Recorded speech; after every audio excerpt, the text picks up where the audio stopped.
हरि ओम। वसुदेवसुतं देवं कंसचाणूरमर्दनम् देवकी परमानन्दम्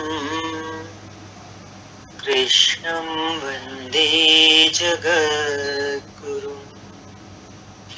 कृष्णं वन्दे जगद्गुरुम्। श्रीमद् भगवद गीता अष्टम अध्याय श्लोक नंबर 7 की चर्चा चल रही थी कि निरंतर चिंतन और युद्ध साथ साथ किस प्रकार हो। इसमें मरण का स्वरूप अगले श्लोक में स्पष्ट करते हुए योगेश्वर कहते हैं, श्लोक नंबर 8, अभ्यास योग युक्तेन चेतसा नान्यगामिना परमं पुरुषं दिव्यं याति पार्थानुचिन्तयन्। चिंतन और योग का अभ्यास पर्याय है। हे पार्थ, उस स्मरण के लिए, स्मरण प्रभु के स्मरण के लिए योग से अभ्यास, योग के अभ्यास से युक्त हुआ। योग के अभ्यास से युक्त हुआ। जो साधक है वो किस चीज से युक्त है? अभ्यास से। अभ्यास कर रहा है, मेरा चिंतन करता है और योग का अभ्यास करना, ये दोनों पर्याय बता रहे हैं। योग का चिंतन, मेरा चिंतन और योग का अभ्यास अलग नहीं है। कभी कोई समझे कि योग लगाना कुछ और अलग चीज होगी, चिंतन कुछ अलग है। भगवान यहाँ कह रहे हैं ये दोनों एक ही बात है। जैसे मेरे सिवाय दूसरी ओर ना जाने वाले चित्त से निरंतर चिंतन करने वाला चिंतन कैसा हो? अब ध्यान किसी और तरफ, चित्त कहीं और जा ही नहीं रहा, बस परम प्रकाश स्वरूप दिव्य पुरुष अर्थात परमात्मा को प्राप्त होता है। जब इस प्रकार से चिंतन शुरू हो जाता है, कैसा अनन्य चिंतन, तब प्राप्ति परमात्मा की होती है। मान लीजिए कि ये पेंसिल भगवान है, तो इसके सिवाय अन्य किसी वस्तु का स्मरण नहीं आना चाहिए। इसके अगल बगल आपको पुस्तक दिखाई पड़ती है या अन्य कुछ भी दिखाई पड़ता है तो आपका स्मरण खंडित हो गया। ध्यान देंगे हम इस बात के ऊपर और समझेंगे। आगे कह रहे हैं भगवान, स्मरण, परमेश्वर का स्मरण जब इतना सूक्ष्म है कि इष्ट के अतिरिक्त दूसरी वस्तु का स्मरण भी ना हो, मन में तरंगे भी ना आए, तो फिर स्मरण और युद्ध दोनों एक साथ कैसे होंगे? बोला ना, साधक के लिए ये सूक्ष्म बात समझनी बहुत जरूरी है, क्योंकि स्मरण भी करना है और युद्ध भी करना है, तो दोनों साथ साथ कैसे होंगे? बोला, वस्तुतः जब आप चित्त को सब ओर से समेट कर अपने एक आराध्य के स्मरण में प्रवृत्त होंगे तो उस समय माइक प्रवृत्तियां, माया की प्रवृत्तियां, बाधाएं, काम, क्रोध, राग, द्वेष बाधा के रूप में सामने प्रकट ही हैं। आप स्मरण करेंगे, चिंतन करेंगे, किंतु ये बाधाएं आपके अंदर उद्वेग पैदा करेंगी, आपको हिलाएंगी, हलचल कर देंगे, आपके अंदर डिस्टर्ब करेंगी, और फलस्वरूप क्या होगा? आपका मन स्मरण से चलायमान होगा। ये बाधा वाली प्रवृत्तियां जो हैं, काम, क्रोध, राग, द्वेष, ये मन को, साधक के मन को स्मरण से चलायमान करना चाहेंगी। सावधान होना है साधक को। स्मरण तो करते हैं, योग का अभ्यास कर रहे हैं, पर ये जो बाधाएं आ रही हैं बार बार, इनसे कैसे सावधान रहा जाए, इनका पार कैसे पाए? तो बोला इन बाह्य प्रवृत्तियों का पार पाना ही युद्ध है। बोला ना, चिंतन और स्मरण, चिंतन और युद्ध दोनों साथ साथ, स्मरण और युद्ध दोनों साथ साथ। ये कैसे होगा? तो बताया, जब जब आप चिंतन करने बैठेंगे, जब जब आप स्मरण करेंगे, तो ये बाधाएं, माइक प्रवृत्तियां, माया की प्रवृत्तियां रास्ता रोकेंगी। अब इनको पार पाना है। निरंतर चिंतन के साथ ही युद्ध संभव है। तो देखो, बहुत खुल रहा है। कोई कहे जो हमें कुछ करना ना पड़े, बस हम तो शांत बैठ के स्मरण करते रहें। पर गीता क्या कह रही है कि युद्ध भी संभव निरंतर चिंतन के साथ ही है। कहते ना कि संसार में रहते हुए तो उसको पाना है, प्रभु को। संसार बाधा डालेगा, लेकिन सीखना तो यही है ज्ञान से। बोला घुंघरू बांध के तो हर कोई नाच लेगा, कोई रुकावट नहीं है ना। लेकिन पैरों में बेड़ियां पड़ी हो, ये संसार क्या है? जितनी भी चीजें हमारे रास्ते में आती हैं, हमारे कर्तव्य हैं, हमारी परेशानियां हैं, वो सब पैरों की बेड़ियां ही हैं। वो रोकती हैं हमारे को कि अब मैं तो इस मुसीबत में हूं, मैं भगवान के रास्ते कैसे लगूं, उसका स्मरण कैसे करूं। तो उस बाधा को पार पाकर ही हम उस परमात्मा तक पहुंच पाएंगे, क्योंकि हम निखरेंगे कैसे? बोला ना, वाणियों में आता है, अपोजिशन में ही तो पोजीशन बनती है, और इंसान अपोजिशन से ही बचना चाहता है। अपोजिशन ही हमें सिखा के जाती है, हमें निखारती है। उसी में तो हम अंदर चिंतन करते हैं, ये स्थिति आई, ये बात आई, ये समस्या आई, अब इसमें से कैसे पार होना है। तो गुरु का ज्ञान जो लिया हुआ होता है, वही तो उस समय इंप्लीमेंट करने का, आचरण में लाने का समय होता है।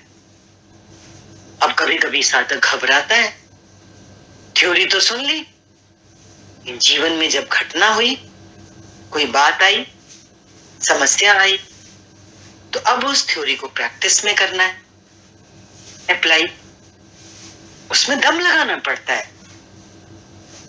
घबराता है योगी, कमजोरी फील करता है, ये मैं कैसे करूं?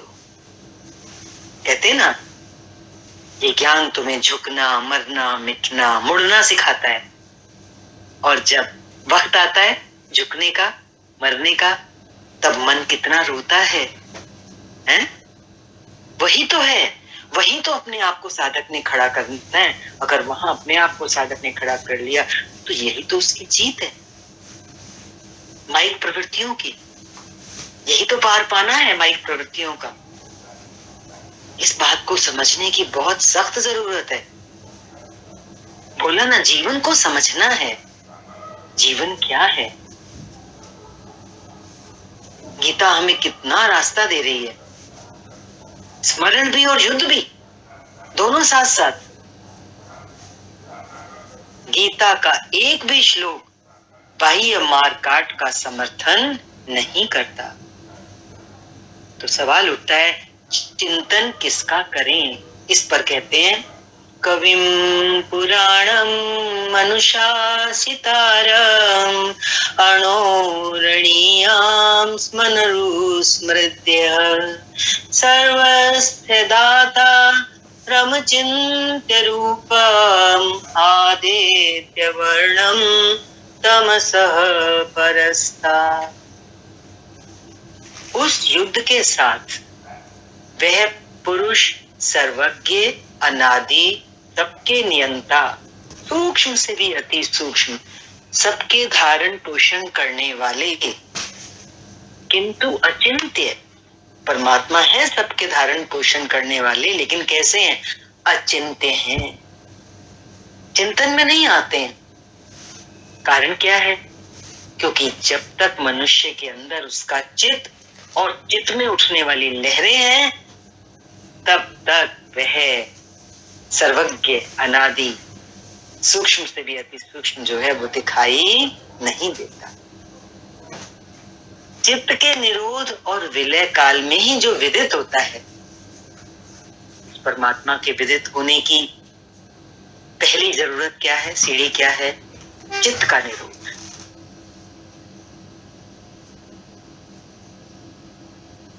सूक्ष्म से भी अति सूक्ष्म, सबके धारण पोषण करने वाले किंतु अचिंत्य नित्य प्रकाश स्वरूप और अविद्या से परे उस परमात्मा का स्मरण करता है।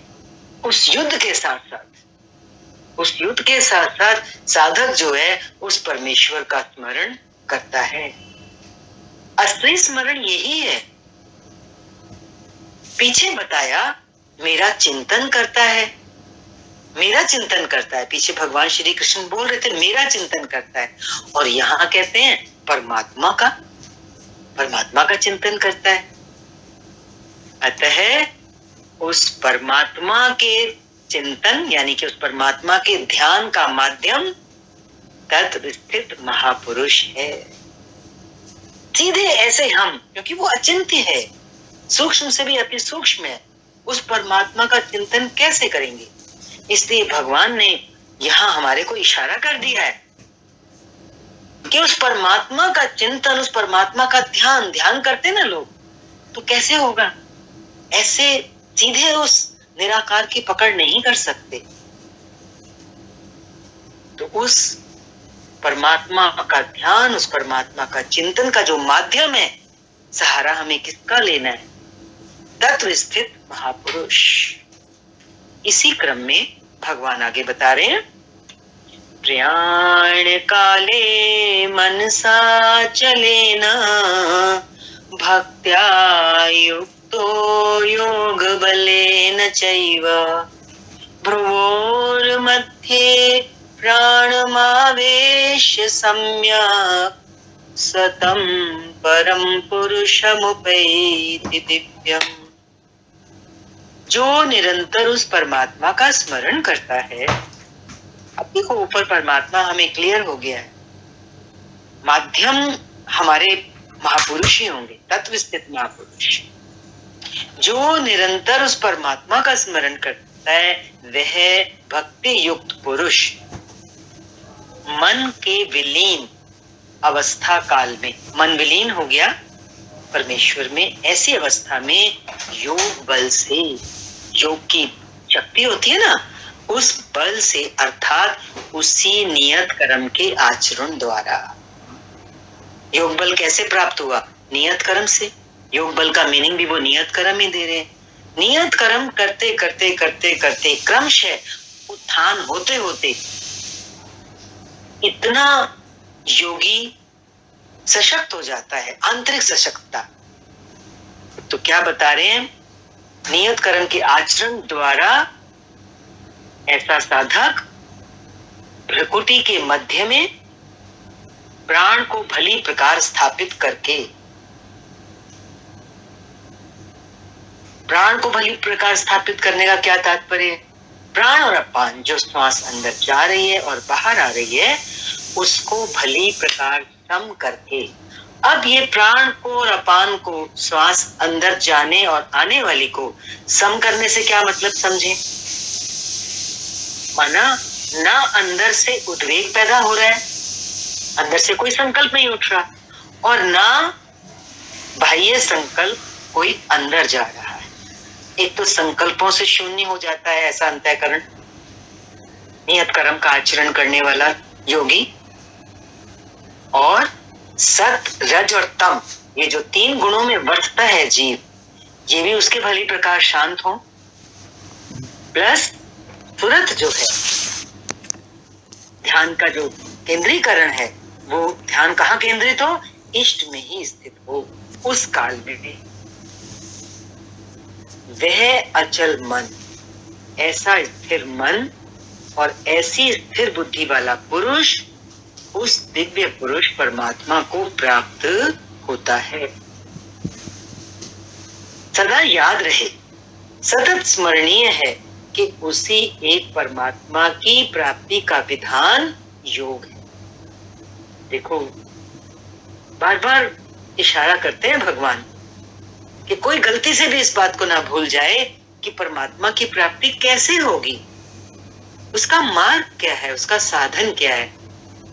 तो मात्र एक ही विधान है, एक ही रास्ता है, वो है योग। और जिसका पूरा विवरण दूसरे अध्याय से अभी तक भगवान उसको और अच्छे से खोलते ही चले जा रहे हैं। उसके लिए नियत क्रिया का आचरण ही योग क्रिया है। नियत क्रिया का आचरण जिसका सविस्तार वर्णन योगेश्वर ने चौथे से लेकर छठे अध्याय में किया है। और अभी भगवान ने क्या कहा इसमें, निरंतर मेरा ही स्मरण कर। तो कैसे करें, तो बोला इसी योग धारणा में स्थिर रहते हुए करना है। योग धारणा, योग लग गया ना, नियत कर्म करते करते जो साधक है उसका अंतःकरण इतना शुद्ध हो गया और इतना विलीन हो गया उस परम शक्ति में। तो क्या कह रहे हैं, उसके लिए नियत क्रिया का आचरण ही योग क्रिया है। परमात्मा को पाने का जो विधान है वो योग है, और उसके लिए नियत क्रिया का आचरण ही योग क्रिया है। जिसका सविस्तार वर्णन चौथे से छठे अध्याय में किया है। अभी उन्होंने कहा मेरा स्मरण कर, मेरा ही स्मरण कर। कैसे करें, तो बोला इसी योग धारणा में स्थिर रहते हुए करना है। तो योग धारणा जिसकी तैयारी सारा जीवन या कई जन्मों से साधक करता चला रहा है, अब क्या करना है, अब उसी में स्थिर रहना है, निरंतर स्मरण करने के लिए। उसका आंसर दे रहे हैं कि निरंतर स्मरण कैसे करें। तो हमारी योग धारणा स्थिर रहे, हिले ही नहीं हम उससे। ऐसा करने वाला दिव्य पुरुष को ही प्राप्त हो। साधना करने के बाद जो उपलब्धि है, जो प्राप्ति है, अब साधक के लिए सावधानी क्या है कि अब वो और ज्यादा सावधान रहे कि योग धारणा में वो स्थिर ही रहे। न जाने कब उसका अंतिम श्वास आए, शरीर का लीला समाप्त होने वाली हो, वो यदि योग धारणा में स्थिर है तो ऐसा करने वाला दिव्य पुरुष को ही प्राप्त होता है, जो कभी विस्मृत नहीं होता। उस स्मृति के साथ ये पंच भौतिक शरीर छूटता है तो फिर वो कभी नहीं भूलता। यहाँ इस प्रश्न का समाधान हुआ कि आप प्रयाण काल में किस प्रकार जानने में आते हैं। प्रयाण काल में जब शरीर छूटता है, पाने योग्य पद का चित्रण देखें जो गीता में स्थान स्थान पर आया है। यदक्षरं वेद विदो वदन्ति विशन्ति यद्यतयो वीतरागः यदिच्छन्तो ब्रह्मचर्यं चरन्ति तत्ते पदं संग्रहेण प्रवक्ष्ये। वेद विद अर्थात अविदित तत्व, वो परमात्मा कैसा है, अविदित है ना। उस तत्व को प्रत्यक्ष जानने वाले लोग जिस परम पद को अक्षय कहते हैं, वो पद कैसा है, अक्षय। वीतराग महात्मा जिसमें प्रवेश के लिए यत्नशील रहते हैं, जिस परम पद को चाहने वाले ब्रह्मचर्य का पालन करते हैं। ब्रह्मचर्य के लिए बता रहे हैं कि ब्रह्मचर्य का अर्थ खाली जननेंद्रिय मात्र का निरोध नहीं, बल्कि बाह्य स्पर्शों को मन से त्याग कर, जितनी भी हमारी इंद्रियां हैं उन सब से कोई भी स्पर्श ना हो सके, मन से त्यागना है, खाली इंद्रियों से नहीं। त्याग कर करना क्या है, ब्रह्म का निरंतर चिंतन स्मरण ही ब्रह्मचर्य है। जो ब्रह्म का दर्शन करा उसी में स्थान दिलाकर शांत हो जाता है। ब्रह्मचर्य का आचरण, इस आचरण से इंद्रिय संयम ही नहीं बल्कि सकलेंद्रिय संयम स्वतः हो जाता है। इस प्रकार जो ब्रह्मचर्य का आचरण करते हैं, साधना में बहुत सी सूक्ष्म चीजें आ रही हैं। ऐसे ही नहीं है हम मनमाना जीवन भी जीते रहें, थोड़ा थोड़ा कुछ कर लें और फिर हमारी गति पूर्ण हो जाए। पूर्णता को प्राप्त करने के लिए देखो यहाँ आज ब्रह्मचर्य का महत्व आ रहा है हमारे सामने। साधक का जीवन कैसा हो, मन सहित सारी इंद्रियों पर ऐसा वश हो कि बाह्य स्पर्श किसी भी विषय वस्तु का हमारी इंद्रियों को, हमारे मन को हो ही ना, तब है उस परम तत्व की प्राप्ति। इस प्रकार जो ब्रह्मचर्य का आचरण करते हैं, जो हृदय में संग्रह करने योग्य है, धारण करने योग्य है, उस पद को मैं तेरे लिए कहूंगा।